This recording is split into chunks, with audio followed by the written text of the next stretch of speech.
Pipila ka adlaw sa di pa ang pagbukas sa klase sunod semana, daghan na usab ang namalit og mga school supplies nga magamit sa mga estudyante. Hinuon matud sa mga manindahay, diferensya gayud ang ilang halin itandi ni atong miaging tuig. Ang report ni Nico Sereno.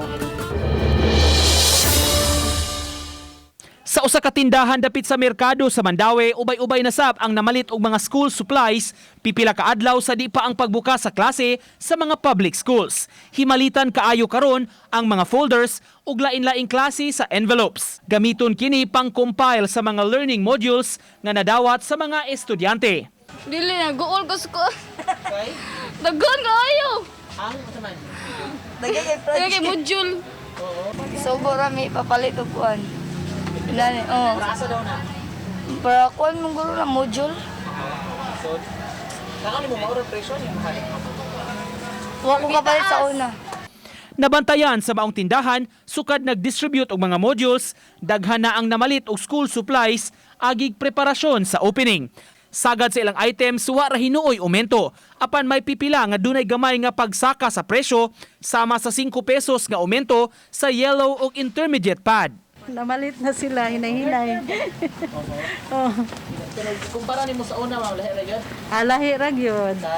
Kay na may pandemic ikahadlukan. Kaganihang buntag, formal nga gilusad sa DepEd Mandaue Division ang Oplan Balik Eskwela. Gumikan sa pandemya, virtual ra ang pagpahigayon sa program kaganiha nga gisaksihan pinaagi sa social media pages sa opisina. Agi kini og pag-welcome sa tanang stakeholders sa bag-o nga school year. Sa Mandaue City, matud sa DepEd, may gibanabanang 90,000 students sa parehong public ug private schools. The teachers can also extend their support to our children.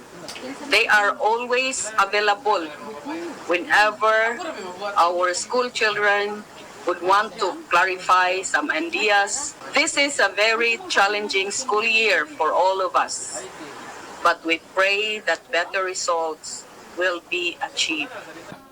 Uban ni Cleofer Lumayag, Nico Sereno, Balitang Bisdak.